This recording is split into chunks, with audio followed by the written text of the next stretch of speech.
నమస్తే, welcome to special debate. డిన్ స్వప్న. వైసీపీలో అభ్యర్థుల మార్పులు చేర్పులపై భారీ కసరత్తు కొనసాగుతుంది. టికెట్ ఇవ్వలేని వాళ్లకు వైసీపీ అధినేత జగన్ క్లారిటీ ఇచ్చేస్తున్నారు. ఇప్పటికే 11 సెగ్మెంట్లలో మార్పులు చేర్పులు జరిగాయి. స్థానచలనం పొందిన వారిలో మంత్రులు, మాజీ మంత్రులు ఉన్నారు. మద్దాలిగిరి, టీసీఆర్ సుధాకర్ బాబు, తిప్పల నాగిరెడ్డి వచ్చే ఎన్నికల్లో నో టికెట్ అని వైసీపీ చెప్పింది. ఇక రెండో విడతలో భాగంగా కసరత్తులోనూ భారీగా మార్పులు చేర్పులు ఉండనున్నాయి. తూర్పుగోదావరి, కృష్ణా జిల్లాలో పలువురు వైసీపీ సిట్టింగులకు వచ్చే ఎన్నికల్లో అవకాశాలు రాకపోవచ్చని తెలుస్తుంది. ఇక ఏది ఏమైనా సరే వై నాట్ 175 అంటూ కూడా వైసీపీ నినాదంతో ముందుకు వెళ్తుంది. మరి వై నాట్ 175లో భాగంగా ఈ మార్పులు చేర్పులకు సిద్ధమవుతుందా?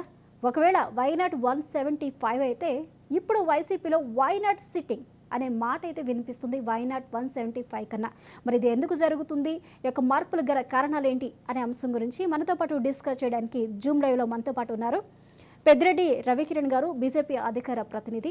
అలాగే మనకి ఆనంద్ సూర్య గారు ఉన్నారు, బ్రాహ్మణ వెల్ఫేర్ కార్పొరేషన్ ఎక్స్ చైర్మన్. అలాగే శేషు గారు ఉన్నారు, ప్రొఫెసర్, పొలిటికల్ అనలిస్ట్. అలాగే మనకి వైసీపీ రాష్ట్ర నాయకులు సందీప్ గారు ఉన్నారు. అందరికీ నమస్కారం అండి. నమస్కారం అండి. ముందుగా సందీప్ గారు, వైసీపీలో వై నాట్ 175తో ముందుకు వెళ్తున్నాము. ఖచ్చితంగా 2024 రాబోయే ఎలక్షన్స్లో 175కి 175 స్థానాలు కొడతామంటూ కూడా వైసీపీ చెప్తుంది. కానీ ఇక్కడ చూస్తే స్థాన చలనం అలాగే అభ్యర్థుల మార్పు అనేది స్పష్టంగా ఇక్కడ కనిపిస్తుంది. ముఖ్యంగా కొన్ని సర్వేలలో మనం చూసుకున్నట్లయితే, ఇటీవల చేసిన ఐపాక్ సర్వే చూసుకున్నట్లయితే కేవలం 75 మంది మాత్రమే వైసీపీలో గెలుపు గుర్రాలు ఉన్నారు, మిగిలిన వాళ్ళందరికీ స్థాన చలనం తప్పదు అంటూ కూడా కొన్ని సర్వేలు వెల్లడిస్తున్నాయి. మరి ఎందుకు ఇంత భారీగా చేంజెస్కి శ్రీకారం చుట్టింది వైసీపీ? కారణాలేంటి? రాజ్ న్యూస్ టీవీ యాజమాన్యానికి, ప్యానెల్లో ఉన్న నా తోటి సహచరులందరికీ అందరికీ గుడ్ ఈవినింగ్ తెలియజేస్తా ఉన్నాను. అంటే ఏదైతే మీరు 75 స్థానాల్లోనే వైసీపీ గెలుస్తుందని చెప్పారంటున్నారో అది పూర్తిగా అవాస్తవం.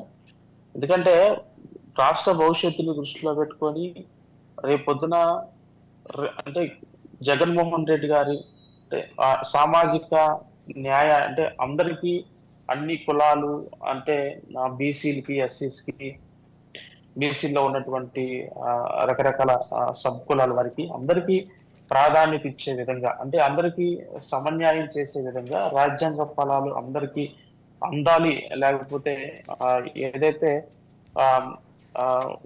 ప్రతి ఒక్కరికి అన్ని కమ్యూనిటీస్ కి సమానంగా చూడాలనేటువంటి ఉద్దేశంతో ఇప్పటి వరకు అంటే ఏదైతే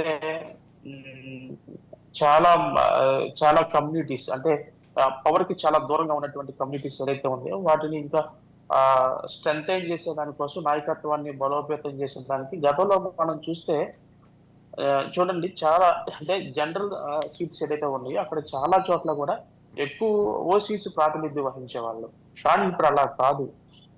చాలా జనరల్ సీట్లు ఏదైతే ఉన్నాయో అక్కడ చాలా మంది బీసీసీని ప్రోత్సహించి, అక్కడ చాలా మంది బీసీలకు ఇచ్చి అక్కడ నాయకత్వాన్ని, అక్కడ ఉన్నటువంటి అంటే బీసీ నాయకత్వాన్ని బలపరిచే విధంలో కానివ్వండి, ఎస్సీస్ లో కూడా ఎవరైతే ప్రజలకు అందుబాటులో ఉంటారో, ఎవరైతే ప్రజలకి నిజంగా సేవ చేస్తారో అలాంటి వాళ్ళని చూచి చాలా జాగ్రత్తగా ఈసారి ఖచ్చితంగా గవర్నమెంట్ అయితే 100కు 100% ఫామ్ చేస్తుంది. ఆ ఈక్వేషన్స్ లోనే రాష్ట్ర ప్రయోజనాలను కానీ, ప్రజల యొక్క శ్రేయస్సును కానీ దృష్టిలో పెట్టుకొని మాత్రమే ఇప్పుడు క్యాండిడేట్ ని డిక్లేర్ చేస్తాం జరుగుతూ ఉంది. కానీ మిగతా ఇవన్నీ ఏదో ప్రజల్లో వ్యతిరేకత ఉంది కాబట్టి క్యాండిడేట్ ని మారుస్తున్నారు, ఇట్లా అవన్నీ అవాస్తవాలు, అపోహలు మాత్రమే అవన్నీ ఇక్కడ. ఓకే అండి, ఓకే సందీప్ గారు, ఒక నిమిషం హోల్డ్లో ఉండండి. శేషు గారు, ఏపీలో అభ్యర్థుల మార్పు కేవలం సామాజిక సమన్యాయం అలాగే రాజ్యాంగ ఫలాల్ని అందరికీ సమపాలలో అందించడానికి అని అయితే మన సందీప్ గారు చెప్తున్నారు. అయితే ఇప్పుడు గతంలో అవి గుర్తు రాలేదా? ఇప్పుడే సడన్ గా ఎందుకు గుర్తొచ్చాయంటారు? అందరికీ నమస్కారం. సహజంగా ఫిబ్రవరి లాస్ట్ వీక్ లోనైనా లేకపోతే మార్చి ఫస్ట్ వీక్ లోనైనా 18వ లోక్సభకి నోటిఫికేషన్ వస్తుంది. దాంతో పాటు ఆంధ్రప్రదేశ్ శాసనసభకు కూడా ఎన్నికలకు నోటిఫికేషన్ వస్తుంది. కొంచెం ముందుగా వచ్చేటటువంటి అవకాశాలు ఉన్నాయి. ఒక 10-15 రోజులు ముందుగా వచ్చే అవకాశాలు ఉన్నాయి. అయితే ఇప్పటికే ఆంధ్రప్రదేశ్ లో ఉన్నటువంటి పార్టీలన్నీ కూడా శాసనసభ ఎన్నికలకు సమాయత్తమవుతున్నట్లుగా మనకు కనపడుతుంది.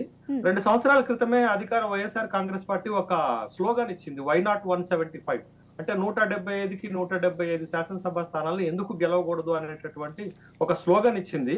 అయితే ఇప్పుడు ఎన్నికల ప్రక్రియ ప్రారంభమవుతుంది, ఎన్నికలు దగ్గరకు వస్తున్నటువంటి సమయంలో అధికార కాంగ్రెస్ పార్టీ తనకి ఐపాక్ సర్వే, ప్రశాంత్ కిషోర్ సర్వేలు ఉన్నాయి. ఆ సర్వేల ప్రకారంగా ఎక్కడెక్కడైతే ఎమ్మెల్యేల పైన వ్యతిరేకత ఉన్నదో, ఎక్కడెక్కడైతే సిట్టింగ్ల పైన వ్యతిరేకత ఉందో వాళ్ళందరినీ మార్చుకునేటటువంటి కార్యక్రమాన్ని ప్రారంభించింది. ఇప్పటికే ఒక 11 నియోజకవర్గాల్లో సమన్వయకర్తలను మార్చారు, ఇంక్లూడింగ్ 3 మినిస్టర్లను కూడా మార్చారు. ఇంకొంతమందిని వాళ్ళ తాడేపల్లి క్యాంప్ ఆఫీస్ లో వాళ్ళతో ప్రత్యక్షంగా ముఖ్యమంత్రి సమావేశమైనట్లుగా మనకి కనపడుతుంది. అయితే వై నాట్ సిట్టింగ్స్ అనేటటువంటి కార్యక్రమం పైన మనం చర్చ పెట్టాం. అంటే సిట్టింగ్లకు ఎందుకు టికెట్ ఇవ్వట్లేదు అనేటటువంటి అంశం పైన మనం పెట్టాం. అయితే ఇటీవలనే తెలుగు రాష్ట్రాల్లో అయినటువంటి తెలంగాణ రాష్ట్రంలో కూడా శాసనసభ ఎన్నికలైంది. శాసనసభ ఎన్నికలు అయిపోయిన తర్వాత పోస్ట్ మార్టం జరుగుతున్నటువంటి క్రమంలో ఒక అభిప్రాయం ఏం వ్యక్తమైందంటే, అధికార బీఆర్ఎస్ పార్టీ ఎందుకు ఓడిపోయింది అనేటటువంటి ఒక చర్చ వస్తున్నటువంటి సందర్భంలో బీఆర్ఎస్ పార్టీకి అక్కడ శాసనసభ్యుల్లో ఉన్నటువంటి వ్యతిరేకతను పట్టించుకోకుండా ముఖ్యమంత్రి కేసీఆర్ గారు అందరికీ టికెట్లు ఇచ్చిండు. అందరికీ టికెట్లు ఇచ్చేసరికి ప్రజల్లో ఎమ్మెల్యేల పైన తీవ్రమైనటువంటి వ్యతిరేకత ఉంది. ఒక 30 మందిని కనుక మార్చి ఉంటే బీఆర్ఎస్ పార్టీ మళ్ళా ఎన్నికల్లో గెలిచేదనేటటువంటి అభిప్రాయాలు వచ్చినాయి. బీఆర్ఎస్ 12 చోట్ల అభ్యర్థులను మారిస్తే 10 మంది గెలిచారు. అంటే ఆ కాన్సిక్వెన్స్ లో తెలంగాణ రాష్ట్రంలో జరిగినటువంటి పరిణామం ఏంటి అంటే, ఎమ్మెల్యేల పైన వ్యతిరేకత ఉన్నప్పటికీ కూడా పట్టించుకోకుండా మాజీ ముఖ్యమంత్రి కేసీఆర్ గారు వాళ్ళకి టికెట్లు ఇవ్వటం వల్ల బీఆర్ఎస్ పార్టీ గెలుపుకు దూరమైంది అనేటటువంటి అభిప్రాయాలు వ్యక్తమైనటువంటి నేపథ్యంలో ఇప్పుడు ఆంధ్రప్రదేశ్ శాసనసభకు జరిగేటటువంటి ఎన్నికల్లో కూడా ఇప్పుడు 2019 ఎన్నికల్లో YSR Congress party land slide victory సాధించింది. 151 మంది ఎమ్మెల్యేలు గెలుచుకుంది.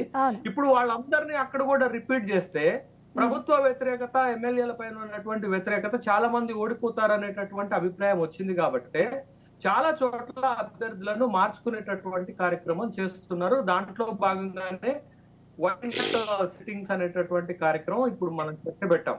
ఇప్పుడు మార్చకపోతే మీకు ఒక విషయం చెప్తాను స్వప్న గారు, చెప్పండి. ప్రజల్లో వ్యతిరేకత ఉంటే జగన్మోహన్ రెడ్డిని ప్రజలు మార్చుకుంటారు. ఎమ్మెల్యేలలో వ్యతిరేకత ఉంటే మార్చుకోవాల్సిన బాధ్యత జగన్మోహన్ రెడ్డిదే కదా. కాబట్టి ఎమ్మెల్యేల పైన ఎక్కడైతే వ్యతిరేకత ఉందో, ఎక్కడైతే ప్రతికూలత ఉందో, ఎక్కడైతే విజయం సాధించలేరని అనుకుంటున్నారో జగన్మోహన్ రెడ్డి ముందుగా వాళ్ళని మార్చుకుంటున్నటువంటి సందర్భాన్ని ఇప్పుడు మనకి కనపడుతుంది. అయితే ఇప్పుడు ఏంటి అసలు జరుగుతున్నటువంటి పరిణామం ఆంధ్రప్రదేశ్ లో అనే కనుక మనం చూసినట్లయితే, వైఎస్ఆర్ కాంగ్రెస్ పార్టీకి ఇప్పుడు ఉన్నటువంటి స్ట్రెంగ్త్ ప్రకారం ఒక 60 మంది ఓడిపోయినా మళ్ళా అధికారంలోకి వచ్చే అవకాశం ఉందండి. ఎందుకంటే అంత స్ట్రెంగ్త్ ఉంది వాళ్ళ దగ్గర. 88 వస్తే అధికారం ఎవరికి వస్తే వాళ్ళకి వచ్చేటటువంటి అవకాశం ఉంది. ముఖ్యంగా వైఎస్ జగన్మోహన్ రెడ్డి చేస్తున్నటువంటి కసరత్తు ఎందుకు చేస్తున్నారంటే, తనకు ఎదురవుతున్నటువంటి ఒక ఛాలెంజ్ ఏంటి అంటే, ఈసారి టీడీపీ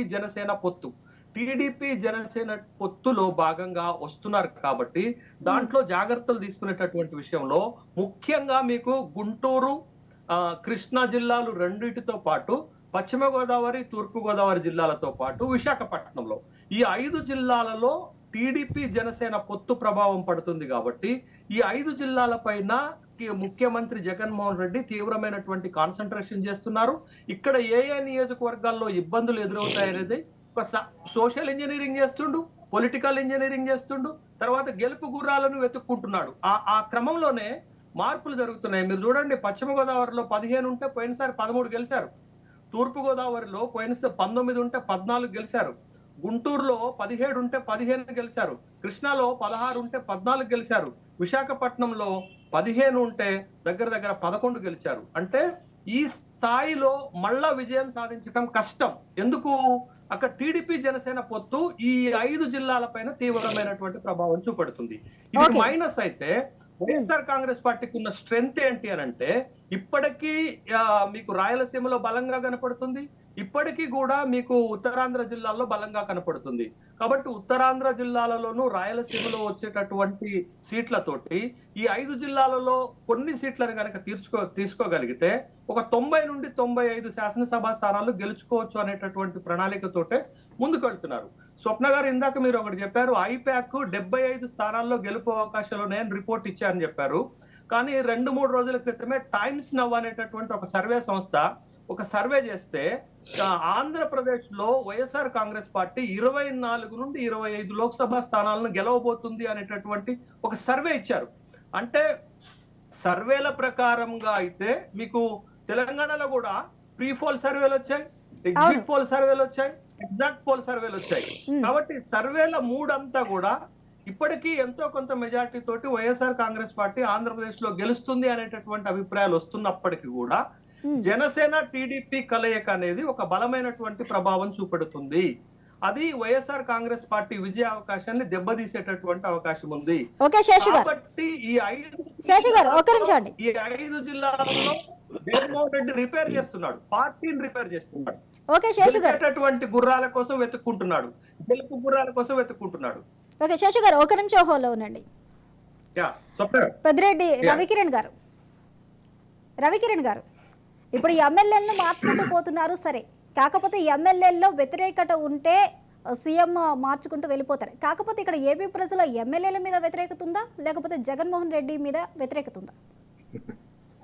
స్వప్న గారు, ముందుగా మీకు తోటి ప్యానలిస్ట్ రాజ్ న్యూస్ శుభ సాయంత్రం అండి. గుడ్ ఈవినింగ్ అండి. ఇప్పుడు ఒక పార్టీ వరకు అసలు అధికారంలోకి రాకపోతే స్వప్న గారు, ఓకే, ఆ నాయకుడు ఏంటి, ఆ నాయకుడు చెప్పే విధానం ఏంటి, అతను ఇచ్చిన హామీలు ఏంటి, అతని నిబద్ధత ఏంటి అని జనరల్ గా చూస్తాం. ఆ తర్వాత వాళ్ళు పెట్టే ఎమ్మెల్యే క్యాండిడేట్ల కన్నా ఆ నాయకుడి మీద అది ప్రభావం ఉంటుంది. ఓకే, వైసీపీ పార్టీ ఇప్పుడు అధికారంలోకి వచ్చేసింది, 151 సీట్లు వాళ్ళకు ఉన్నాయి. సో ఈ 5 ఏళ్ల పరిపాలన తర్వాత వ్యతిరేకత మీరు అన్నట్టు ప్రభుత్వ వ్యతిరేకత, ముఖ్యమంత్రి మీద వ్యతిరేకత ఉందా, ఎమ్మెల్యేల మీద వ్యతిరేకత ఉందా? తప్పనిసరిగా వ్యతిరేకత 2 ఉంటాయి.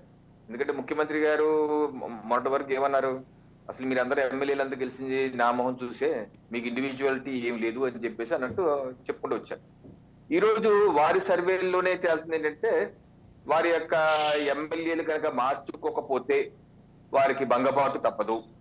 ఎందుకంటే సరే, వారు గత నుంచి సంవత్సరం నుంచి చెప్తున్నారు, గడప గడపకి మన ప్రభుత్వ కార్యక్రమ సమీక్ష సమావేశాల్లో వాడు ముఖ్యమంత్రి గారు చెప్తుంది ఏంటంటే, రాష్ట్ర పార్టీ వైసీపీ పార్టీ అధ్యక్షుడిగా నేను మీరందరూ గడప గడప తిరగండి, ప్రతి ఇంటికి వెళ్ళండి, వెళ్ళకపోతే టికెట్ ఇవ్వను, 1, 2 వెళ్ళినా సరే నేను సర్వే చేయించుకుంటాను ఐపాక్ తో, అది లాస్ట్ లో ఏ రిజల్ట్ వస్తే దాన్ని బట్టి టికెట్ ఇస్తాను కానీ మిగతాది కాదని స్పష్టంగా చెప్తున్నారు ఆయన. సో ఇప్పుడు వారు ముఖ్యమంత్రిని అయితే మార్చుకోలేరు, మార్చేది ప్రజలే. ప్రభుత్వం మీద వ్యతిరేకత పీక్ లో ఉంది, అది ఎమ్మెల్యేలు ఎంత మార్చినా కూడా ఏం కాదు. బట్ ఏంటంటే ఏ రాజకీయ పార్టీ అయినా స్వప్న గారు మనం యాక్సెప్ట్ చేయవలసింది ఏంటంటే, ఎలక్షన్ వచ్చేసరికి గెలుపు గుణాల కోసం అన్వేషిస్తారు. ఇప్పుడు ముఖ్యమంత్రి ప్రభుత్వం మీద వ్యతిరేకత ఉందని చెప్పి ఏ ప్రభుత్వం ఏ మార్పు చేయకుండా ఖాళీగా ఉండదు కదా. సో అది భారతీయ జనతా పార్టీ కూడా అనేక రాష్ట్రాల్లో మేము సిట్టింగ్లు కూడా మార్చాం. అలాగే ఇప్పుడు కూడా ముఖ్యమంత్రి వైసీపీ పార్టీ అధ్యక్షుడిగా ఆయన ఏం చేస్తారంటే, అక్కడ ఆ యొక్క శాసనసభ స్థానాల్లో మనకున్న ఆశావాహులు ఏంటి, అక్కడ ఉన్నటువంటి సామాజిక ఈక్వేషన్స్ ఏంటి, ఎప్పటి వరకు ఏ రకంగా చేసాము, వారిని కాకపోతే ఇంకోళ్ళని పెడితే ఏ రకంగా ఉంటది అని చెప్పేసి ఒక అనాలిసిస్ తీసుకుని అది ఇన్పుట్ తీసుకుంటారు. అది పార్టీ కార్యకర్తలను తీసుకోవచ్చు, ప్రజలను తీసుకోవచ్చు, ఐపాక్ సర్వే తీసుకోవచ్చు, లేకపోతే వారి యొక్క ఆర్థిక బలాల మీద తీసుకోవచ్చు, ఏ రకంగా తీసుకోవచ్చు, వారికి ఆ స్వేచ్ఛ ఉంది. కాకపోతే ఇప్పుడు మార్చిన తర్వాత వైసీపీ పార్టీకి వచ్చే ఇబ్బందులు ఏంటి, ప్లస్లు ఏంటి, మైనస్లు ఏంటి? కొన్నిసార్లు ప్లస్లు అవుతాయి, కొత్త ఫ్రెష్ క్యాండిడేట్ వస్తారు కాబట్టి ఓకే, గత క్యాండిడేట్ సరిగ్గా పనిచేయలేదని చెప్పేసి గెలిపించవచ్చు. అయితే మైనస్ కూడా అధికంగానే ఉంటాయి స్వప్న గారు. ఏ రకంగా అంటే, సిట్టింగ్ ఎమ్మెల్యే కానీ సిట్టింగ్ క్యాడర్ కానీ కొత్తగా ఇచ్చినట్టు ఎమ్మెల్యే టికెట్ పొందినటువంటి వారు సహకరించక ఆ క్యాడర్ అంతా దూరంగా ఉండి ప్రత్యర్థి పార్టీకి సహకరించారనుకోండి. ఇప్పుడు ఉదాహరణకి ఇప్పుడు ఎక్కువ మంది బీసీలకు ఇస్తామని చెప్పి అంటున్నారు, సంతోషం, ఇవ్వండి, అభినందనలు, శుభాకాంక్షలు. అయితే ఇప్పుడు రాయలసీమలో ప్రధానంగా ఏమవుతుందంటే స్వప్న గారు, మేజర్ గా వైసీపీ పార్టీ ఎమ్మెల్యేలు ఉన్నారు. బహుశా నారా చంద్రబాబు నాయుడు గారు, పయ్యావులు కేశవ్ గారు తప్పితే మిగతా వాళ్ళందరూ వైసీపీ వాళ్ళు. 49, 48 అంతా వైసీపీ వాళ్ళు. మెజారిటీ బాలకృష్ణ గారు, ఆ ముగ్గురు తప్పితే మిగతా దాని వైసీపీ దానిలో మెజారిటీ అందరూ రెడ్లే. 45 మంది అంతమంది రెడ్లు ఉన్నారు. ఇప్పుడు ఉదాహరణకి ఆ 45 మంది రేట్లు తీసేసి ఒక 20 మంది బీసీలకు ఎస్టీలకు ఇచ్చారనుకోండి, అప్పుడు ఇప్పుడు రాయలసీమలో ఎలా ఉంటుందంటే వ్యక్తి చుట్టూ రాజకీయ పార్టీలు తిరుగుతాయి. ఆ వ్యక్తి ఏ పార్టీలోకి వెళ్తే ఆ పార్టీకి విజయ అవకాశాలు ఉంటుంటాయి. పార్టీ చుట్టూ వ్యక్తులు తిరగరు. ఇప్పుడు ఆ వ్యక్తికి కనుక నువ్వు సీట్ ఇవ్వకపోతే, ఆ వ్యక్తి సహకరించకపోతే, ఆ వ్యక్తి వెళ్ళి ఇంకో పార్టీలో చేరితే అప్పుడు నీవు అక్కడ, ఎందుకంటే ఆ రెడ్డి సామాజిక వర్గం ఆ ఏరియాలో స్ట్రాంగ్ గా ఉంటారు, వాళ్ళు చెప్పి నడుస్తూ ఉంటది. ఒక ఫ్యాక్షన్ కావచ్చు, లేదా వివిధ నేపథ్యాల్లో వాళ్ళే బలంగా ఉంటారు. సో ఇలాగా వారు మెజారిటీగా ఇవ్వకపోతే ఏ రకంగా వారికి మేలు చేయకపోతుందని చూడాలి. ఓకే. అలాగే టీడీపీ కూడా ఇబ్బంది ఉంది స్వప్న గారు. టీడీపీ అదే, ఇప్పుడు టీడీపీ జనసేన కలిసి వెళ్తాం అంటున్నారు. టీడీపీకి ఓకే 23 మంది ఎమ్మెల్యేలు ఉన్నారు, సిట్టింగ్లు తక్కువ ఉన్నారు, దానిలో 4 బయటికి వెళ్ళిపోయారు, వైసీపీలో ఉన్నారు. సరే, ఇంకో 4 వెళ్ళారు, 4 వచ్చారు వైసీపీ నుంచి, వాళ్ళు సర్దుబాటు చేసుకోవాలి. అలాగే ఇప్పుడు జనసేన కూడా సీట్లు ఇవ్వాలి. ఆల్రెడీ ఇప్పుడు జనసేన టీడీపీకి మధ్య కొంత ఘర్షణ మా జిల్లాలోనే, కాకినాడ జిల్లా, తూర్పుగోదావరి జిల్లాలోనే మనం చూస్తున్నాం ఘర్షణ. మేము నీకు టికెట్ ఇస్తే సహకరించండి, వాళ్ళ టికెట్ నేను. సో ఇలాగ ఒకరినొకరు సహకరించుకోకుండా ఉంటే, ఒకరినొకరికి బ్యాక్ స్టాప్ చేసుకుని వెనుపోట్లు పొడిస్తే ఏ రకంగా ఉండబోతుంది. సో ఇది భారతీయ జనతా పార్టీకి కూడా, మాకు కూడా ఇప్పుడు మధ్యప్రదేశ్ లో జరిగే ఎన్నికల్లో మేము ఇలా కొంచెం మార్పులు చేసాం. అనూహ్యంగా మాకు మంచి సీట్లు, గతంలో రానన్న సీట్లు అద్భుత సీట్లు వచ్చాయి. హిమాచల్ ప్రదేశ్ లోనే మేము ఏం చేసాం, ఇలాగ సిట్టింగ్ చాలా మందికి టికెట్లు కొత్త వాళ్ళకి ఇచ్చాం. అయితే ఓకే, రవికిరణ్ వాళ్ళు గారు ఒక నిమిషం ఉండండి. ఆనంద్ సూర్య గారు. నమస్తే స్వప్న గారు. ఆనంద్ సూర్య గారు నమస్కారం అండి. పనితీరు ఎలా ఉంది? పనితీరు బాగోలేదు కాబట్టే వైసీపీ తన సిట్టింగ్ ఎమ్మెల్యేలకి స్థానచలనం చేస్తూ ఉంది. ఇప్పటికే కొంతమంది రాజీనామాలు చేయడం కూడా జరిగింది. పార్టీకి ఎవరైతే టికెట్ ఇవ్వమంటూ కూడా నిరాకరించారో దానికి సంబంధించిన రీజన్స్ చెప్తూ ఉన్నారో, కొంతమంది మంగళగిరి నుంచి ఆల రామకృష్ణారెడ్డి కానీ లేకపోతే ఇతరులు కానీ కొంతమంది పదవితో పాటు పార్టీకి కూడా రాజీనామా చేసిన పరిస్థితి కనిపిస్తుంది. అలాంటప్పుడు సిట్టింగ్ ఎమ్మెల్యేలు వైనాట్ 75 అయినప్పుడు వైనాట్ సిట్టింగ్ అంటూ క్వశ్చన్ చేస్తున్నారు. వాళ్ళలో అసంతృప్తి పెళ్లిబిగుతుంది. మరి ఇలాంటి పరిస్థితుల్లో వైసీపీ ఎదుర్కొనే పరిస్థితులు ఏ విధంగా ఉంటే అది ఏ విధంగా ప్లస్ మైనస్ అంటారా? మీరు అన్న పాయింట్ కరెక్ట్ గా వైనాట్ 175 అనేంత వరకు ఓకే. వైనాట్ 175 అన్నప్పుడు ఎమ్మెల్యే క్యాండిడేట్లని మార్చడం గురించి మాట్లాడారు ఇందాక. మాట్లాడినప్పుడు ఎమ్మెల్యే క్యాండిడేట్ని మార్చడం గురించి ఎందుకు చెప్పారు? సామాజిక సర్దుబాట్లు చేయటం కోసం మార్చుతున్నారు కోమళ్ళు అని చెప్పారు. సామాజిక సర్దుబాట్లు అనేటటువంటిది వాళ్ళ పార్టీకే పట్టదది. ఎంతమంది నామినేటెడ్ పోస్టుల్లో ఉంటే అంతమందిలో 75% నామినేటెడ్ పోస్టులు సామాజికంగా చూడకుండా ఒక రెడ్డి వర్గానికే ఇవ్వటం జరిగినటువంటి విషయాన్ని ఇక్కడ మనం గమనించాలి. ఇక పోయినట్లయితే ఒక్క ఛాన్స్ అని వచ్చి మడమ తిప్పను మాట తప్పను అని చెప్పి కంప్లీట్ గా సామాజికంగా మాట తప్పావు, సంక్షేమంగా మోసగారి సంక్షేమంతో మాట తప్పావు, అభివృద్ధి లేకుండా రాష్ట్రాన్ని భ్రష్టు పట్టించావు, కనీసం రోడ్లని తాగునీటిని కూడా సరిగ్గా ఈ 5 సంవత్సరాలలో సమర్పించలేకపోయినటువంటి జగన్మోహన్ రెడ్డి గారు ఈ రోజున తన ఎమ్మెల్యేలు ఓడిపోతారని ఏవో సర్వేల సంస్థలు చెప్పాయని చెప్పి వాళ్ళని మార్చుకోవటం ద్వారా, కొత్త ఎమ్మెల్యేలకి కొత్త అభ్యర్థులకు టికెట్ ఇవ్వటం ద్వారా అని చెబుతూ మాట్లాడుతున్నటువంటి పరిస్థితుల్లో, అంటే ఇప్పుడు ఆయనకున్నటువంటి పరిజ్ఞానం, ఆయనకున్నటువంటి రిపోర్ట్లు, ఐపాక్ట్ కానీ వగైరా సంస్థల ద్వారా వచ్చిన రిపోర్టుల్లో మోర్ దాన్ 50% ఎమ్మెల్యేలు ఓడిపోతారనేటటువంటి ఒక వాయస్ వచ్చింది. అంటే ఆయన వైనాట్ 175 అంటే ఇక్కడ మీరు అండర్లైన్ చేసుకోవాలి, అక్కడ ఉన్న మిత్రులు కూడా అండర్లైన్ చేసుకోవాలి చెప్తున్నా. ఓడిపోవటం అనేది జరుగుతోంది వైఎస్ఆర్సీపీ. అది ఎందుకు 50% ఓడిపోవాలి? వైనాట్ 175 ఎందుకు ఓడిపోకూడదు? అందుకని అందరినీ ఓడించే విధంగా జగన్మోహన్ రెడ్డి చర్యలు తీసుకోబోతున్నాడు. రాబోయే రోజుల్లో 175కి 175 ఓడిపోతున్నారు.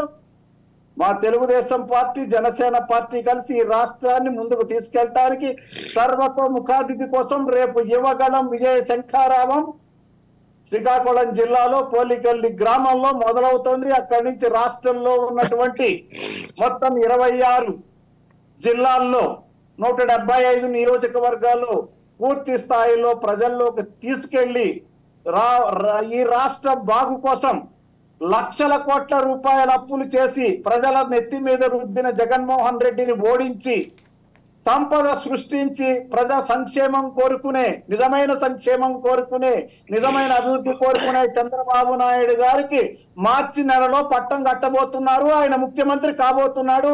జగన్ పలాయన మంత్రం చిత్తగించబోతున్నాడు. ఓకే ఆనంద్ సూర్య గారు ఒక్క నిమిషం హోల్డ్లో ఉండండి.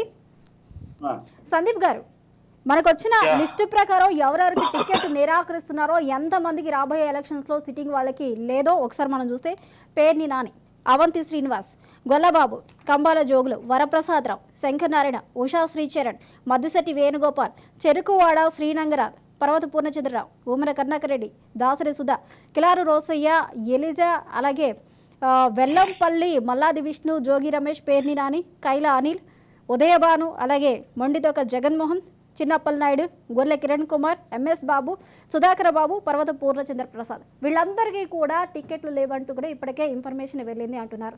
ముఖ్యంగా పనితీరు బాగోలేదు అని కూడా స్పష్టంగా చెప్పినట్టయితే తెలుస్తుంది. మరి పనితీరు బాగోలేని అప్పుడు ఇన్ని రోజులు ఏం చేశారు? ఎందుకు వాళ్ళ మీద ఫోకస్ పెట్టలేదు? అంటే ఎలక్షన్ ముందు పనితీరు బాగోకపోతే పక్కన పెడతారు కానీ స్టార్టింగ్లో ఈ పనితీరు బాగాలేదు, ఇలా చేస్తున్నావు అని ఎందుకు మీరు ఫోకస్ చేయలేదు? మీరు ఏదైతే టికెట్లు మారుస్తూ ఉన్నారని చెప్తా ఉన్నారో వాటిల్లో అన్ని మీరు చెప్పినట్లుగా అన్ని టికెట్లు మార్చట్లేదు. ఈ రోజు పేర్ల నాని గారిని చూస్తే పేర్ల నాని గారు ఆయన స్వచ్ఛందంగా చెప్పారు. నేను గత 2-3 సంవత్సరాల నుండి చెప్తూనే వచ్చారు, నెక్స్ట్ రాబోయే ఎలక్షన్ లో నేను పోటీ చేయట్లేదు, నేను రాజకీయాల నుంచి పూర్తిగా వైదొలిగి జగన్మోహన్ రెడ్డి గారి కోసం పనిచేస్తాను, నా మిగిలిన శాశ్వత జీవితాన్ని నేను ఫ్యామిలీతోనో లేకపోతే కొంత ఆయన కోసం ఆయన బ్రతుకుతాను, లేకపోతే రెస్ట్ తీసుకుంటానని చెప్పారు. పేర్లి నాని గారు వాళ్ళ బాబుని ఎంకరేజ్ చేస్తూ వస్తున్నారు.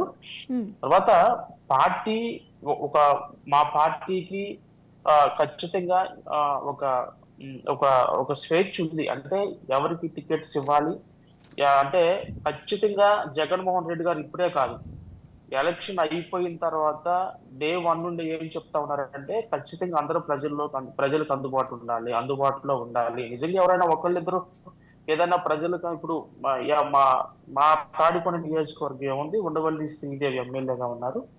ఆమె ప్రజలకు అందుబాటులో లేకోకుండా కొంత ఇబ్బంది కలిగజేసినటువంటి పరిస్థితి ఉంది. అలాంటి వాళ్ళని ఏదైనా ఇబ్బంది కలిగిస్తే ప్రజలకి నిజంగా జగన్మోహన్ రెడ్డి గారు సందీప్ గారు పార్టీ గతంలో సస్పెండ్ చేసిన దాని గురించి కాదు, ఇప్పుడు సిట్టింగ్ వాళ్ళకి చెప్పండి. ఇప్పుడు ఉండవల్లి శ్రీదేవి అన్నారు, ఆమె సిట్టింగ్ కాదు కదా.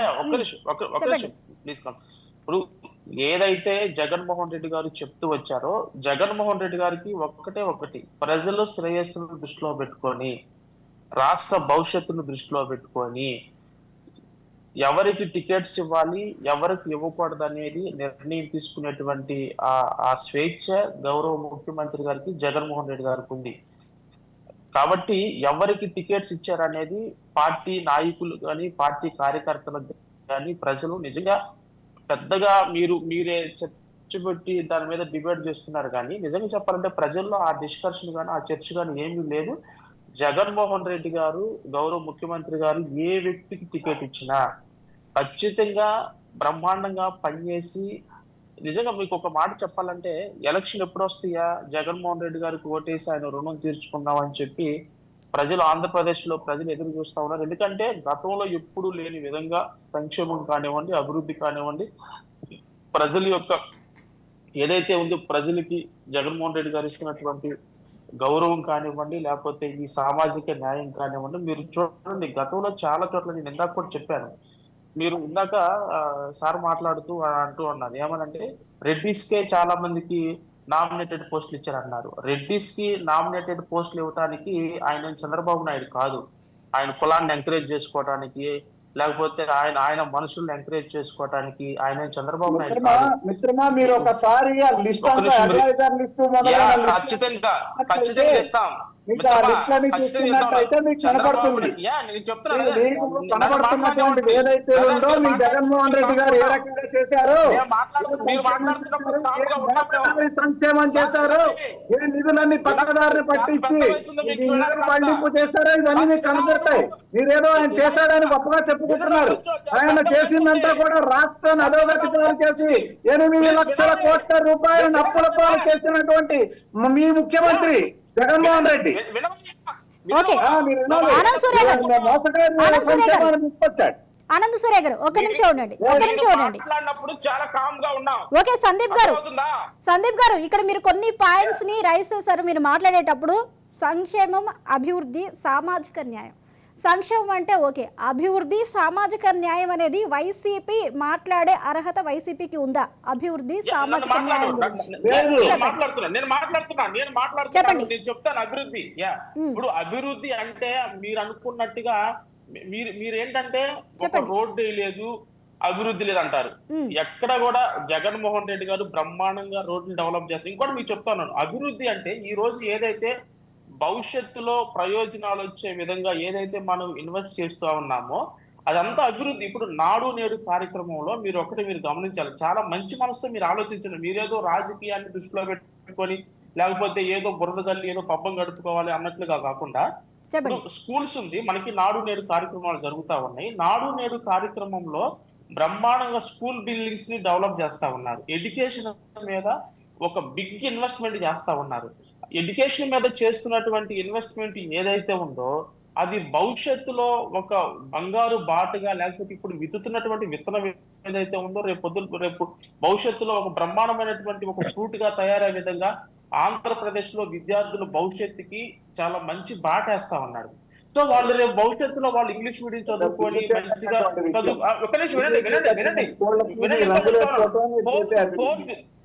వినయాన్ని వరకు ఏదో మాట్లాడుతా ఉన్నా. సందీప్ గారు ప్యానెల్లో ఉన్న సభ్యుల్ని ఒకరు గౌరవించుకోండి, దయచేసి ఒకరినొకరు గౌరవించుకోండి. సందీప్ గారు చెప్పండి. ఇప్పుడు మనం పోర్టుల విషయంలో చూసాము, లేకపోతే ఎంబీబీఎస్ కాలేజీలు చూసాము. ఎక్కడైనా సరే జగన్మోహన్ రెడ్డి గారు చాలా ట్రాన్స్పరెన్సీగా ఎక్కడైతే రాష్ట్రంలో ఎక్కడైతే నీడ్స్ ఉన్నాయో వాటన్నిటిని చాలా క్లియర్ గా ఐడెంటిఫికేషన్ చేసి చాలా బ్రహ్మాండంగా ఇప్పుడు ఒకేసారి ఇప్పుడు మనకు 9 పిల్లలు ఉంటే ఆ 9 పిల్లలకి మనం ఒకేసారి న్యాయం చేస్తామంటే మనకున్నటువంటి బడ్జెట్ చూసుకొని మనకున్నటువంటి ఫైనాన్షియల్ ఇష్యూస్ ని బట్టి మనం 1 బై 1 చేసుకుంటా వస్తాం.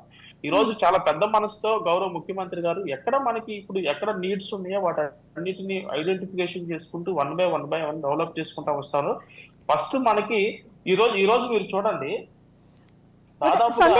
సందీప్ గారు ఇక్కడ మీరు సామాజిక న్యాయం అంటే కూడా ఒక పదాన్ని వాడారు, చెప్పండి. అవును, ఎగ్జాక్ట్ గా ఈ రోజు గౌరవ ముఖ్యమంత్రి గారు 32 లక్షల మందికి స్థలాలు కేటాయించి ఇల్లు కట్టి పెడుతున్నటువంటి పరిస్థితి. అది అభివృద్ధి కాదండి? అదంటే పేద ప్రజలకి అంతకంటే అభివృద్ధి ఏముంటుందంటే దాదాపుగా ఒక్కొక్క ఇంటికి సుమారుగా ఒక 5 లక్షల నుంచి చూస్తే మనం 15 లక్షల వరకు ప్రతి కుటుంబానికి మాక్సిమం 90% ప్రతి కుటుంబానికి.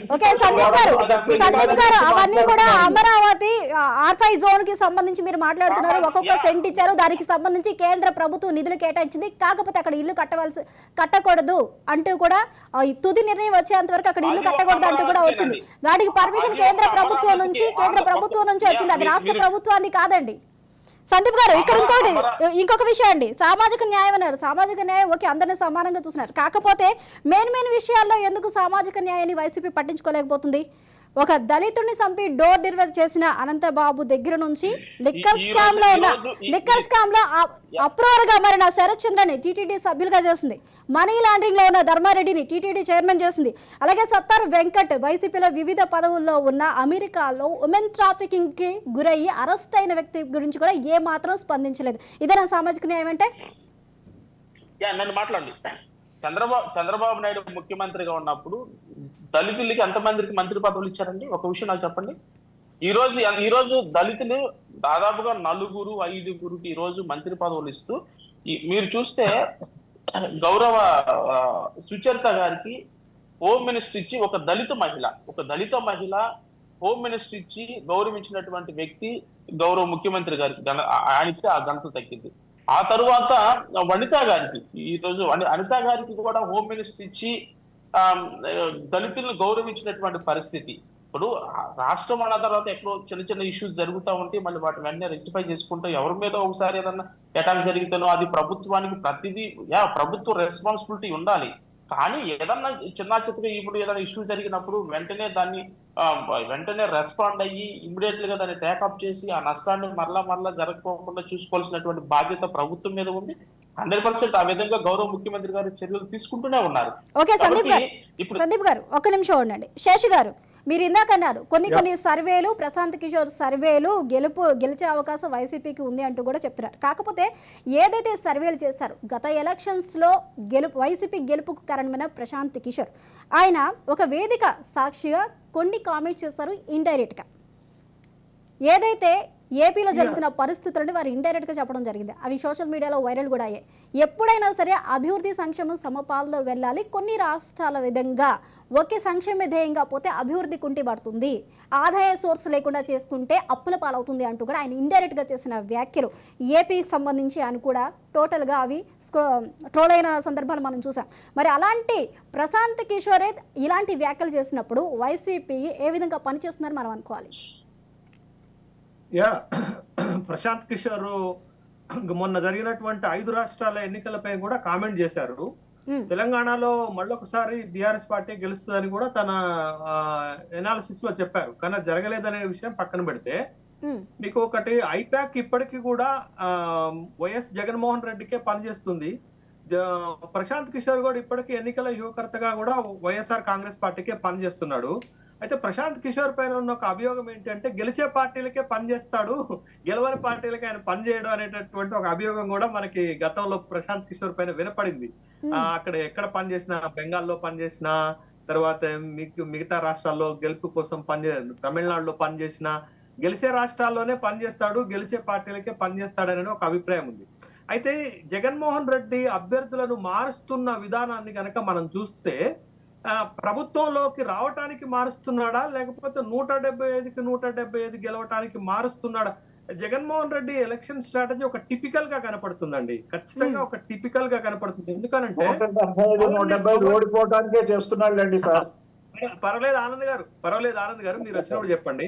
పవన్ ని ఓడించి తిప్పల నాగిరెడ్డిని మారుస్తున్నాడు, అదే విధంగా లోకేష్ ని ఓడించిన ఆళ్ల రామకృష్ణారెడ్డిని కూడా మారుస్తున్నాడు. అంటే ఆయా వర్గాల్లో బలంగా ఉన్నటువంటి అభ్యర్థులను కూడా ఎందుకు మారుస్తున్నాడు అనేటటువంటి ఒక చర్చ కూడా పెద్ద ఎత్తున జరుగుతున్నటువంటి క్రమం ఉంది. ఇదొక అంశం అయితే, రెండోది వైఎస్ఆర్ కాంగ్రెస్ పార్టీకి ఏ వర్గాల నుంచి ఎక్కువ శాతం ఓట్లు 67 గెలిచినప్పుడు, 151 గెలిచినప్పుడు, అంటే 2014లో గాని 2019లో గాని వైఎస్ఆర్ కాంగ్రెస్ పార్టీ వెనకాల ఏ వర్గాలు బలంగా నిలబడ్డాయి, ఏ వర్గాలు ఓటేస్తున్నాయి అనే విషయాన్ని కనుక మనం గమనిస్తే, ఎస్సీలు, ముఖ్యంగా క్రిస్టియన్స్, ఎస్టీలు, మైనారిటీలు వైఎస్ఆర్ కాంగ్రెస్ పార్టీ వెనకాల బలంగా నిలబడ్డాయనే విషయాన్ని మనం గమనించాలి. ఎందుకు నేను ఈ మాట చెప్తున్నానంటే, 2014లో టీడీపీలో ఒక్క మైనారిటీ గెలవలే, 2014లో ఒక్క ఎస్టీ టీడీపీలో గెలవలేదు కాబట్టే చంద్రబాబు నాయుడు గారు తన మంత్రి మండలిలో మైనారిటీ లేడు, ఎస్టీ లేడు. కానీ కిడారి సర్వేశ్వరరావు చనిపోయిన తర్వాత ఆయన కొడుకుని మంత్రి చేశారు. తర్వాత ఫరూక్ గారిని కర్నూలు నుంచి తీసుకొచ్చి మినిస్టర్ గా చేశారు, ఎమ్మెల్సీ ఇచ్చి. ఆ తర్వాత ఈసారి వాళ్ళు చేసిన ఒక స్ట్రాటజీ ఏంటి అంటే, బీసీలు టీడీపీకి బలమైనటువంటి వర్గంగా నిలబడతారు. అది ఉమ్మడి ఆంధ్రప్రదేశ్ లో కానీ, ఆంధ్రప్రదేశ్ విడిపోయిన తర్వాత కానీ మనకు కనపడిన విషయం. బీసీలు తెలుగుదేశం పార్టీకి బలంగా నిలబడే ఒక సామాజిక వర్గము, ఓటు బ్యాంకు. కానీ గత 2-3 సంవత్సరాలుగా సుదీర్ఘంగా జగన్మోహన్ రెడ్డి ఆ ఓటు బ్యాంకుని బ్రేక్ చేసేటటువంటి వ్యూహాలను, కార్యక్రమాలను చేస్తున్నాడు. దాంట్లో భాగంగానే 10 మంది బీసీలకు తన మంత్రివర్గంలో స్థానం ఇవ్వటం, సామాజిక సాధికార బస్సు యాత్ర ద్వారా విపరీతమైనటువంటి ప్రచారం చేసుకోవటం, 56 కార్పొరేషన్లను పెట్టి బీసీలకు ప్రతి ఒక్క కులానికి కార్పొరేషన్ పెట్టడం, బీసీల నాయకత్వాన్ని పెంచుతున్నాం అనేటటువంటి ఒక సందర్భాన్ని తీసుకొచ్చి బీసీల ఓటు బ్యాంకుని తెలుగుదేశం నుంచి కొంత డైవర్ట్ చేయగలిగాడు. రెండోది, ఇప్పుడు కాపు ఫ్యాక్టర్కి వచ్చేసరికి, పోయినసారి కాపు ఫ్యాక్టర్ లో 2019 ఎన్నికల్లో జగన్మోహన్ రెడ్డికి సపోర్ట్ చేశారు. కానీ ఈసారి జనసేన టీడీపీ పొత్తు వల్ల జరిగే పరిణామం ఏంటంటే, కాపు ఫ్యాక్టర్ లో మెజారిటీ ఓట్లు టీడీపీ జనసేనకు పడ్డా, సిగ్నిఫికెంట్ ఓటు బ్యాంకు మాత్రం వైఎస్ఆర్ కాంగ్రెస్ పార్టీకి పడే విధంగా ఇప్పుడు మీరు జరుగుతున్నటువంటి మార్పులు చేర్పులు దాన్ని టార్గెట్ చేసుకునే చేస్తున్నారు. మీరు చూడండి, ఇవాళ చెల్లుబైన వేణుగోపాల్ కృష్ణ బీసీ శాఖ మంత్రి ఒక ప్రకటన చేశాడు. ముద్రగడ పద్మనాభం వైఎస్ఆర్ కాంగ్రెస్ పార్టీలోకి రావాలని. ముద్రగడ పద్మనాభం కూడా వెంటనే ఒక కామెంట్ చేశాడు. ఏంటి అని అంటే, జనవరి 1 నాడు సెలబ్రేషన్ చేసుకోవడానికి రేపు అందరూ కాపు నాయకులు నా ఇంటికి రండి అని. అంటే ఒక విధమైనటువంటి పోలరైజేషన్ స్ట్రాటజిక్ గా వైఎస్ఆర్ కాంగ్రెస్ పార్టీ ప్రతి అంశాన్ని గట్టిగా ప్రయత్నం చేస్తున్నట్టుగా కనపడుతుంది. దాంట్లో భాగంగానే కాపు ఓటు బ్యాంకులో వస్తున్నటువంటి చీలికను ఆపటానికి ముద్రగడ పద్మనాభాన్ని వైఎస్ఆర్ కాంగ్రెస్ పార్టీలోకి తీసుకొని పిఠాపురం ఎమ్మెల్యేగా నిలబెట్టేటటువంటి అవకాశాలు కనపడుతున్నాయి. కాబట్టి ఇదంతా ఒక సైలెంట్ ఓటింగ్. నేను ఆనంద సూర్య గారికి ఒకటి చెప్పాల్సిన అంశం ఏంటి అనంటే, ఈసారి ఆంధ్రప్రదేశ్ లో ప్రతిపక్షం బలం పెరిగింది. ప్రతిపక్ష బలం పెరగటమే కాదు, ఒక పొత్తు వచ్చింది. దాంతో వాళ్ళు బలంగా మీకు ఫీల్డ్ మీద కనపడుతున్నారు, అంటే పొలిటికల్ ఫ్రేమ్ లో కనపడుతున్నారు. కానీ వైఎస్ఆర్ కాంగ్రెస్ పార్టీకి ఉన్న అడ్వాంటేజ్ ఏంటంటే, they have an silent voting from SC, from ST, from minority, and split in the BC vote bank, split in the Kapu vote bank. కాబట్టి ఈ పొలిటికల్ స్ట్రాటజీని గనక చంద్రబాబు నాయుడు, పవన్ కళ్యాణ్ అర్థం చేసుకోలేకపోతే మరొకసారి విజయానికి దూరం అవుతారనే అభిప్రాయం కూడా నాకు కలుగుతుంది. అంటే నేను చేస్తున్నటువంటి ఎనాలిసిస్ లో నాకు కనపడింది. కానీ ష్యూర్ ఏంటి అంటే, ఈసారి ఆంధ్రప్రదేశ్ ఎన్నికల్లో కేక్ వాక్ మాత్రం కాదు, ల్యాండ్ సైడ్ విక్టరీ మాత్రం ఉండదు. జగన్మోహన్ రెడ్డి అధికార పార్టీకి ఒక టఫ్ కాంపిటీషన్ జనసేన నుండి, టీడీపీ నుండి ఎదురయ్యేటటువంటి మాట వాస్తవం. అది వీళ్ళ విజయ అవకాశాలని దెబ్బతీస్తుందా, వాళ్ళు గెలవటానికి ఉపయోగపడుతుందా అనేది ఇంకా 100 రోజులు ఉంది. ఇంకా ఆంధ్రప్రదేశ్ ఎన్నికలకు 100 రోజులు ఉంది.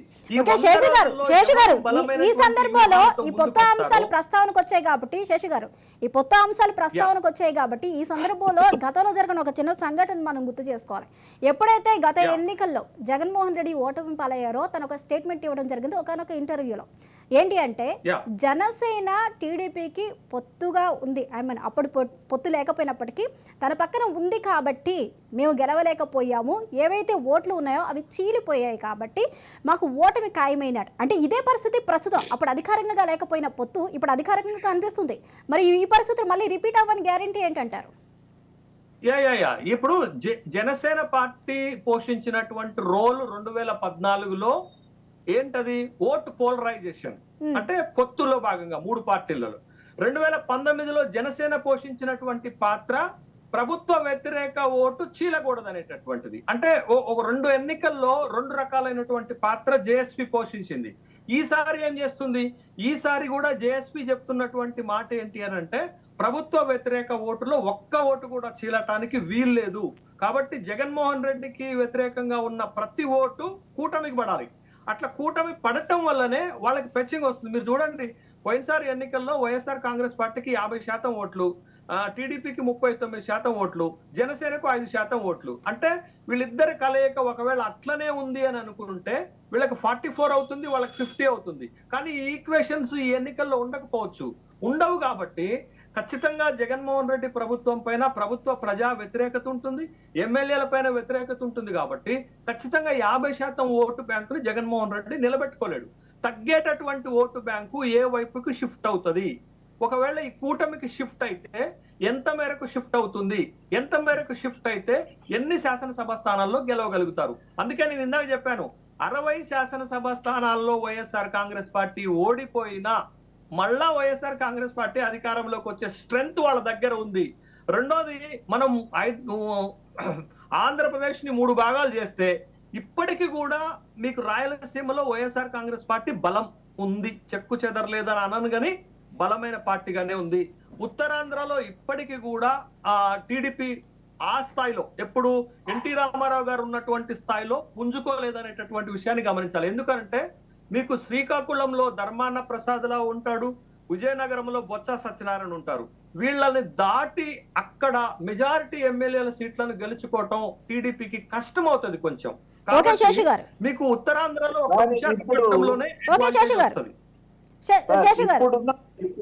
ఒక్క నిమిషం సార్, చెప్పండి ఆనంద్ సూర్య గారు చెప్పండి.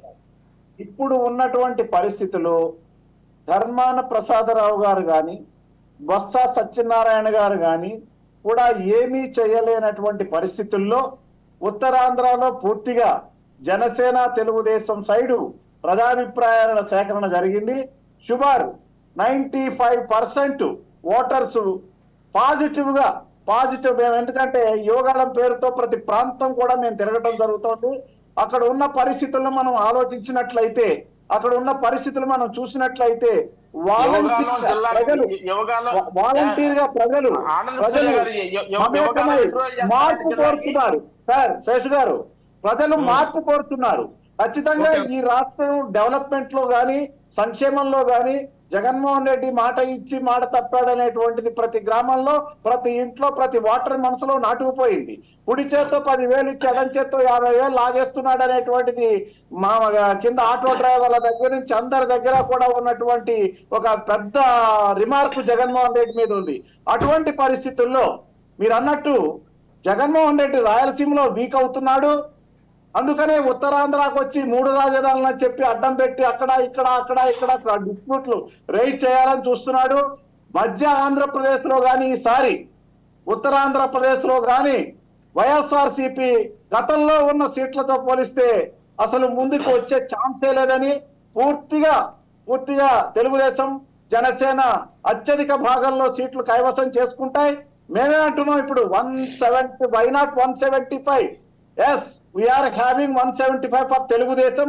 We all strategies known by ఏదైతే స్ట్రాటజీలు జగన్ చేస్తున్నాడో ఆ స్ట్రాటజీలను అధిగమించి పూర్తి స్థాయిలో 100% మెజారిటీతో చంద్రబాబు నాయుడు గారు మీరు అన్న 100 రోజుల్లో ముఖ్యమంత్రి అవటం తథ్యం.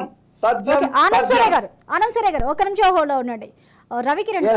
రవికిరణ్ గారు సంక్షేమం, అభివృద్ధి, సామాజిక న్యాయం అని చెప్తూ ఉన్నారు మన సందీప్ గారు. కాకపోతే సంక్షేమ విషయాన్ని పక్కన పెడితే బీఆర్ఎస్ కూడా తెలంగాణలో ఒకసారి మనం ఇటీవల ఎలక్షన్స్ జరిగాయి కాబట్టి ఒకసారి మనం చూస్తే సంక్షేమ పరంగా, అభివృద్ధి పరంగా బాగా చేసామని చెప్పుకున్నప్పటికీ కూడా పేద ప్రజలకు అందరికీ కూడా సంక్షేమ పథకాలు అందిస్తున్నాయి. ఎంతవరకు అందించాలో మ్యాక్సిమం అందించారు. అయినప్పటికీ కూడా అక్కడ సంక్షేమ పథకాల ఎఫెక్ట్ ఎంత అనేది మనకి తెలంగాణలో కనిపించలేదు. ఇప్పుడు సంక్షేమ పథకాలు ఏపీలో ఇస్తున్నారు, కానీ ఏపీలో సంక్షేమ పథకాలు ఇచ్చిన తర్వాత నిత్యావసర ధరల పరిస్థితి ఏంటి, అక్కడ ఉన్న పరిస్థితులు ఏంటి, ఎంతవరకు ట్యాక్సులు తీసుకుంటారు, చివరికి చెత్త మీద కూడా ట్యాక్సులు వేసిన పరిస్థితి కనిపిస్తుంది రవికిరణ్ గారు. అలాగే మనకి విద్యాశాఖ గురించి, నాడు నేడు గురించి మన సందీప్ గారు మాట్లాడారు. నాడు నేడు గురించి మనం మాట్లాడితే పీజీ విద్యార్థులకు సంబంధించి ఫీ రియంబర్స్మెంట్ వదిలేయడం జరిగింది. కొన్ని వేల కోట్ల రూపాయలు ఫీజు రియంబర్స్మెంట్ పెండింగ్ ఉంది. అలాగే విదేశీ విద్యకు సంబంధించి నిధులు ఆపేయడం జరిగింది. కేవలం రంగులేసేసి నాడు నేడు అంటే సరిపోతుందా? ఇవ్వాల్సిన బకాయిల సంగతి ఏంటి? విద్యా వ్యవస్థలో చేస్తున్నామని చెప్తున్నారు. అందులో ఏం జరుగుతుంది అనేది కూడా ఇన్డెప్త్గా వెళ్తే అక్కడ ప్రతి చోట కూడా విద్యా వ్యవస్థలో కూడా అప్పులే కనిపిస్తున్నాయి. పెండింగ్ పేమెంట్స్ కనిపిస్తున్నాయి.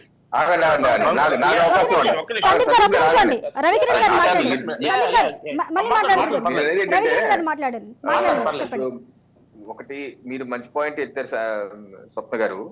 ఇప్పుడు మీరు కాకినాడ, నేను ఉండేది కాకినాడలో దళిత డ్రైవర్ అయినటువంటి సుబ్రహ్మణ్యం. ఆ సుబ్రహ్మణ్యాన్ని అతని దగ్గర ఎమ్మెల్సీ అనంతబాబు దగ్గర డ్రైవర్ గా పనిచేసి అతి దారుణంగా చంపి డోర్ డెలివరీ చేశాడు. ఆ డోర్ డెలివరీ చేస్తే రాష్ట్ర ప్రభుత్వం 3-4 రోజులు స్పందించలేదు. అతనేమో పెళ్లిళ్ళు పేరట తిరుగుతున్నాడు.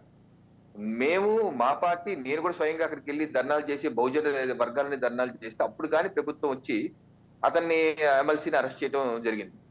అరెస్ట్ చేసినప్పుడు బొత్స సత్యనారాయణ గారు వైసీపీ పార్టీ ఏమన్నారు, ఇతను వైసీపీ పార్టీని సస్పెండ్ చేస్తాం, ఎమ్మెల్సీ పదవిని సస్పెండ్ చేస్తాం అన్నారు.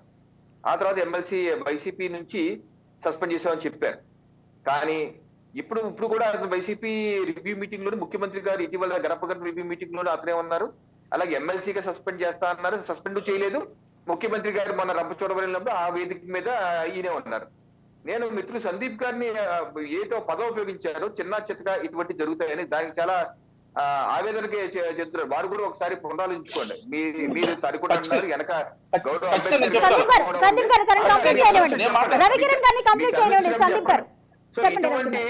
ఇటువంటి దారుణమైన ఘటనలు ఒక దళితుడిని చెప్పేసి జోర్నరీ చేస్తే దాన్ని చిన్న చిత్తగా అంటాం సమంజసం కాదు. ఒకటి.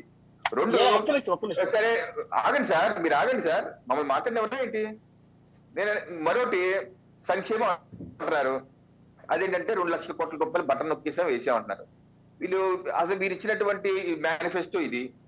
ఈ మేనిఫెస్టోలో 129 బిందువులు ఉన్నాయి. మీరు ఎన్ని బిందువులు పూర్తి చేశారు అసలు? మీరు ఏ రకమైన మీరు సంక్షేమం అని బాగాలు ఊగితే అమ్మ ఒడి తీసుకోండి, మీ నవరత్నాల రత్నం కదా. అమ్మ ఒడిలో ఈ మేనిఫెస్టోలో మీ అందరి దగ్గర ఉంది, ఎంత వేస్తున్నారు? 15,000. ఓకే, మీరు యొక్క పాదయాత్రలో 2 పిల్లలున్నా 3 పిల్లలున్నా ఇస్తారా? సరే, అది పక్కన పెట్టండి, మా మేనిఫెస్టో లేదంటారు. మేనిఫెస్టో 15,000 అన్నారు. ఇప్పుడు మీరు ఎంత ఇస్తున్నారు? రకరకాల కారణాల చేత 2,000 రూపాయల వరకు కోత వించేసి తగ్గించేశారు కదా, 13,000 ఇస్తారు కదా. మరి ఒక రత్నం రాలిపోయింది కదా. అలాగే మీరు ఫీజు రీయింబర్స్మెంట్ అది కూడా ఓకే సందీప్ గారు అది కూడా స్కూల్ మెయింటెనెన్స్ గురించి అంటారు. కాకపోతే ఇచ్చిన హామీలు ఎంత ఇచ్చారో అంత ఇవ్వడం లేదు. స్కూల్ మెయింటెనెన్స్ అంటున్నారు. 2 సంవత్సరాలు పైచీలకు అయిపోయింది, ఫీజు ఇవ్వట్లేదు. మరి ఆ రత్నం కూడా పోయింది కదా. ఇల్లు కాదు, ఇంతకు మీరు ఇల్లు గురించి చెప్పారు. ఇల్లు మీరు మేనిఫెస్టోలో పెట్టిందంటే సంవత్సరానికి 5 లక్షలు చొప్పున 25 లక్షలకు కట్టి చూపిస్తా అన్నారు. ఇప్పుడు వరకు ముఖ్యమంత్రి గారు రివ్యూ చేసి ఏం చెప్తున్నారు? 6 లక్షలు 7 లక్షలు అయింది, జనవరి ఫిబ్రవరికి 5 లక్షలు కడతా ఉన్నారు. పోనీ 10 లక్షలు అయింది అనుకున్నా, మీ హామీ ప్రకారం, మీ నవరత్న హామీ ప్రకారం మీరు ఫుల్ఫిల్ చేయలేదు కదా. ఏ హామీ? మద్యపాన నిషేధం, అది కూడా మీ నవరత్నంలో భాగం కదా. 30 లక్షల ఇల్లు ఆల్రెడీ కంప్లీట్ అయిపోతా ఉన్నాయి. ఈ రోజు ఎక్కడ ఉంది మద్యపాన నిషేధం? లేదు కదా. అసలు మీ నవరత్నాలు ఏ రత్నం పూర్తి చేయకుండా ఏ రకంగా మీరు ఇచ్చిన బటన్ నొక్కుల్లో సగం కేంద్ర ప్రభుత్వం నిధులే. ఇప్పుడు 4-7 అన్నారు. 4-7 కేంద్ర ప్రభుత్వ పథకం, ఇది సమగ్ర శిక్ష అభియాన్. దానిలో 70% నిధులు కేంద్ర ప్రభుత్వం ఇస్తుంది. స్కూల్ యొక్క నిర్మాణం కానీ, అక్కడ మధ్యాహ్న భోజనం పథకం కానీ పేరు మీరు పెట్టుకుంటారు, జగనన్న గోరుముద్ద. దానికి నిధులు కేంద్ర ప్రభుత్వం ఇస్తుంది. బెల్ట్ కానీ, షూస్ కానీ, బట్టలు కానీ, పుట్టుకోలు కానీ, పుస్తకాలు కానీ అన్ని కేంద్ర ప్రభుత్వం సమగ్ర శిక్ష అభియాన్. కేంద్ర ప్రభుత్వం ఎక్కడ ఉండేది? కేంద్ర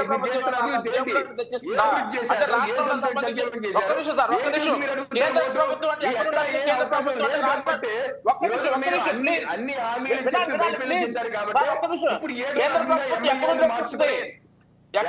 ఇలాగా అడ్డం పడతా నేను మిమ్మల్ని కూడా మాట్లాడినేవాను. నేను మిమ్మల్ని కూడా మాట్లాడినేవాను. మీ టర్న్ వచ్చినప్పుడు మీరు ఇలాగే అడ్డం పడండి, మిమ్మల్ని కూడా మాట్లాడినేవాను. అది ఆనంద్ సూర్య గారు మాట్లాడితే మీరు అలా మాట్లాడకూడదని నీతులు చెప్పారు. ఇప్పుడేమో మీరు అడ్డం పడుతున్నారు. అంటే ఇదే ప్రాబ్లం. వైసీపీ పార్టీ ఇందాక మీరు అడిగారు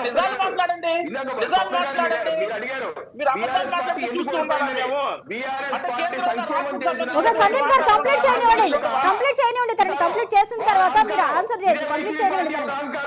ఇది వైసీపీ పార్టీ యొక్క అహంకారం. అందుకని వీరు కూడా చిత్తుగా ఓడిపోతారు. ఈ అహంకారపూరితమైన వ్యాఖ్యలు ఎవరు సహించిన స్వప్న గారు? డబ్బులు ఇస్తే మేము అందరూ కొనేసుకున్నట్టేనా? ఈ రోజు 1 రూపాయి జేబులో పెట్టి కరెంట్ ఛార్జ్ పెంచేశారు, ఇంటి పన్ను పెంచేశారు, పెట్రోల్ డీజిల్ పెంచారు, రిజిస్ట్రేషన్ ఛార్జ్ పెంచేశారు, వెహికల్ రిజిస్ట్రేషన్ ఛార్జ్ పెంచేశారు, విద్యుత్ బిల్లు పెంచేశారు, అన్ని పెంచుకుంటూ వెళ్ళిపోయారు. మీరు చేసిన అన్ని రేట్లు పెంచేసి, నిత్యావసరాలు అన్ని పెంచేసి ఒకటి సందీప్ గారు, రవికిరణ్ గారు ఒక్క నిమిషం అండి. డీజిల్ పెట్రోల్ ఎవరు పెంచుతారు, ఎవరు తగ్గిస్తారు అంటున్నారు. డీజిల్ పెట్రోల్ పైన సందీప్ గారు, డీజిల్ పెట్రోల్ పైన పెంచినా తగ్గించినా కేంద్ర ప్రభుత్వం నుంచి వచ్చినప్పటికీ కూడా రాష్ట్రాల ట్యాక్స్ రూపంలో వచ్చిన వాటిని తగ్గించవచ్చు. ఆ వెసులుబాటు రాష్ట్రాల ట్యాక్స్ నుంచి తగ్గించవచ్చు. పక్క రాష్ట్రాల్లో తగ్గిస్తున్నారు కదా, మరి మన రాష్ట్రంలో ఎందుకు తగ్గించరు? ట్యాక్స్ ఏవైతే ఉన్నాయో దానికి సంబంధించి తగ్గించుకోవచ్చు. రాష్ట్రాలు తగ్గించవచ్చండి పెట్రోల్వి. పక్క రాష్ట్రంలో ఒక రేటు, అలాగే ఏపీలో ఒక రేటు అంటూ కూడా పెద్ద పెద్ద పోస్టర్లు వేసి పక్క రాష్ట్రంలో చూపించారు. ఇక్కడ పెట్రోల్ కొనిస్తే 90 రూపాయలు, పక్క రాష్ట్రానికి వెళ్తే 100 రూపాయలు అంటూ కూడా పోస్టర్లు వేసి ఉంచారు. సందీప్ గారు ఓకే. సందీప్ గారు ఒక నిమిషం అండి. సందీప్ గారు ఒక నిమిషం అండి. దళితుడిని హత్య చేయడాన్ని మీరు సమర్థిస్తారని చెప్పండి. 100% సమర్థించము. అందుకే చట్టపరమైనటువంటి చర్యలు తీసుకున్నారు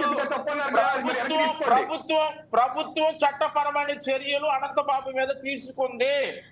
ఏం తీసుకోండి?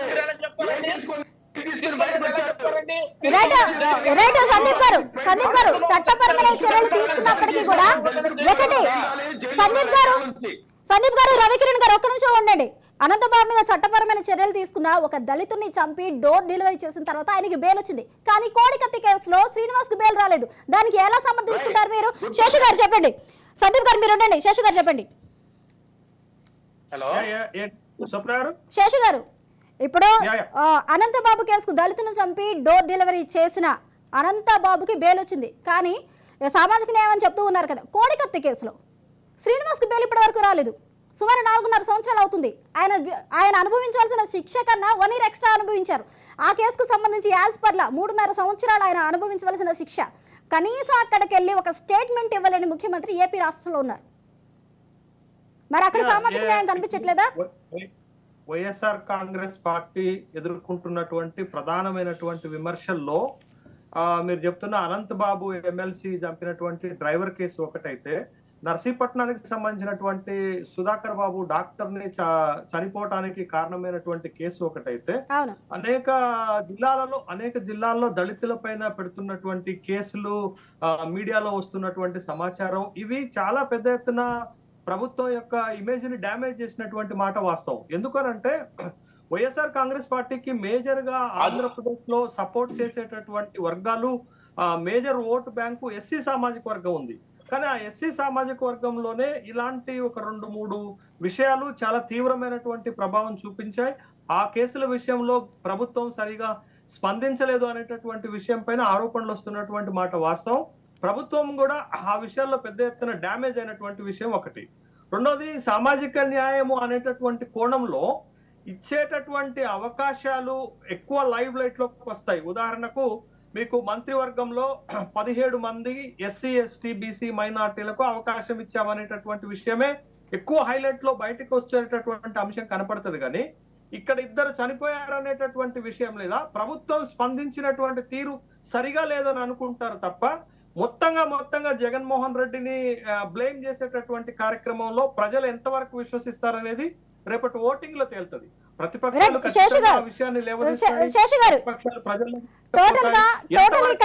విద్యాశాఖ మంత్రి బొత్స సత్యనారాయణ, ఆనంద్ సూర్య గారు దీనికి ఒకసారి చెప్పండి. మీరు విద్యాశాఖ మంత్రి బొత్స సత్యనారాయణ నిరుద్యోగంలో మొదటి ప్లేస్ లో ఉంది. పట్టభద్రుల నిరుద్యోగంలో ఏపీ మొదటి ప్లేస్ లో ఉంది. చివరికి బీహార్ని మించిపోయింది. బీహార్లో 16.6% ఉంటే ఏపీలో 24% నిరుద్యోగత ఉంది. దీనిని ఏ విధంగా సమర్థించుకుంటే, ఎక్కువ మంది చదువుకున్నారు కాబట్టి నిరుద్యోగులు ఉన్నారు. ఇంత సింపుల్గా ఒక విద్యాశాఖ మంత్రి ఒక స్టేట్మెంట్ పాస్ చేయడం నిరుద్యోగులపై ఎఫెక్ట్ చూపించదంటారా? ఓట్ బ్యాంక్ పైన ఆ ఎఫెక్ట్ ఉండదంటారా?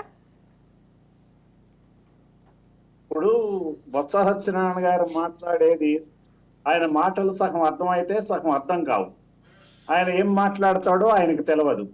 ఆయన ఈ రోజున 24% నిరుద్యోగ ఉద్యోగులుంటే జాబ్ క్యాలెండర్ ప్రకటిస్తానన్న ముఖ్యమంత్రి జాబ్ క్యాలెండర్ ని పక్కకు దోసి తన ఇష్టం వచ్చినట్టుగా తాను వ్యవహరిస్తుంటే, ఆ ముఖ్యమంత్రిని సమర్థించుకుంటూ ఈ నిరుద్యోగ వ్యవస్థను పెంపొందించుకుంటూ నిరుద్యోగుల నోట్లో మట్టి కొడుతూ యువత యొక్క శక్తి సామర్థ్యాలని రాష్ట్రానికి ఉపయోగపడనివ్వకుండా, వారి సేవలు ఉపయోగపడనీయకుండా చేస్తూ, ఇంకొక పక్క కార్పొరేషన్ల ద్వారా ఇందాక చెప్పినట్టుగా ఏదైతే స్కాలర్షిప్ లాంటి వగేరాలన్నీ రావాల్సిన వాటిలన్నిటినీ కూడా మరి కార్పొరేషన్ల ద్వారా దారి మళ్లించి తన సొంత పథకాలకు వాడుకోవటానికి ప్రభుత్వం ఎప్పటికప్పుడు కృతనిశ్చయతో ఉండి, ఒక్క విద్యార్థికి ఏ కులం వాళ్ళకైనా, బ్రాహ్మణ్ కార్పొరేషన్ చైర్మన్ గా నేను ఉన్నప్పుడు 285 కోట్ల రూపాయలతో 1,62,000 మందికి పేద విద్యార్థులకు 5,000 నుంచి విదేశీ విద్య వరకు 10 లక్షల వరకు ఆన్లైన్ లో వాళ్ళ అకౌంట్ లో వేయడం జరిగింది. మరి యొక్క వైఎస్ఆర్సీపీ పార్టీ ప్రభుత్వం వచ్చాక మల్లాది విష్ణు, సీతారాజ్ చిట్టిబాబు, ఇప్పుడు పేరు కామేశ్వరరావు, 3 చైర్మన్లు, 1వ కృష్ణుడు, 2వ కృష్ణుడు, 3వ కృష్ణుడు, 3 చైర్మన్లు వచ్చారు. 3 చైర్మన్లు వచ్చిన తర్వాత పేద బ్రాహ్మణులకు జరుగుతున్న అన్యాయం ఏంటయ్యా, అలాగే ఇతర కార్పొరేషన్ లో జరుగుతున్న అన్యాయం ఏంటయ్యా, ఏ పేదవాడికి, అది బ్రాహ్మణుడు గాని, వైశ్యుడు గాని, రెడ్డి గాని, కమ్మ గాని, ఇతర బీసీ వర్గాలకు గాని ఎవరికి న్యాయం చేయలేనటువంటి విధంగా ఈ కార్పొరేషన్లు నడుపుతూ, పైగా ఈ కార్పొరేషన్ల మీద వడ్డీలకు మీద అప్పులు తెచ్చి లక్షల కోట్ల రూపాయల రుణభారాన్ని ఆంధ్రప్రదేశ్ ప్రజలను నెత్తిని రుద్దుతున్నటువంటి ప్రభుత్వం ఈ యొక్క ముఖ్యమంత్రి చేస్తుంటే, బొత్స సత్యనారాయణ దాన్ని సమర్థిస్తూ రోజుకు నిరుద్యోగులను పెంచే విధంగా పనిచేస్తున్నాడంటే సిగ్గు. Right, thank you so much Anand Surya garu. అలాగే ఈ డిబేట్ లో పార్టిసిపేట్ చేసిన రవికిరణ్ గారికి, శేషు గారికి, సందీప్ గారికి అందరికీ ధన్యవాదాలు తెలియజేస్తున్నాం. రైట్, ఇక చూస్తూనే ఉన్నాం కదా, వైసీపీలో అభ్యర్థుల మార్పులు చేర్పులకు భారీ కసరత్తే కొనసాగుతుంది. ఇప్పటికీ కొంతమందికి మార్చినట్టు తెలుస్తుంది, మరికొంతమందికి మీకు టికెట్ రాదు అంటూ కూడా స్ట్రైట్గా చెప్తూ ఉన్నారు. అయితే మరి ఇందులో సుమారు 60 నుంచి 70 మంది సిట్టింగ్ ఎమ్మెల్యేలకి టికెట్ వచ్చే అవకాశం లేదు. కేవలం వై నాట్ 175 నినాదంలో భాగంగా రాబోయే ఎలక్షన్స్లో 175కి 175 సీట్లు సాధించడమే ధ్యేయంగా ఈ మార్పులు చేర్పులు చేస్తున్నట్లయితే వైసీపీ ఒక పక్క చెప్తూ ఉంది. కాకపోతే కొన్ని సర్వేల ఆధారంగా వీరు గెలవలేరు కాబట్టి, పనితీరు బాగోలేదు కాబట్టి ఈ మార్పులు చేస్తున్నట్లు ప్రతిపక్షాలు ఆరోపిస్తున్నాయి. ఏది ఏమైనప్పటికీ కూడా మరి వై నాట్ 175 అనేది ఈ మార్పులతో సక్సెస్ అవుతుందా, లేకపోతే ఇదే వాళ్ళకి డిఫెక్ట్ అవుతుందా? వేచి చూడాలి. ఇది వాళ్ళ special debate. Keep watching Raj news.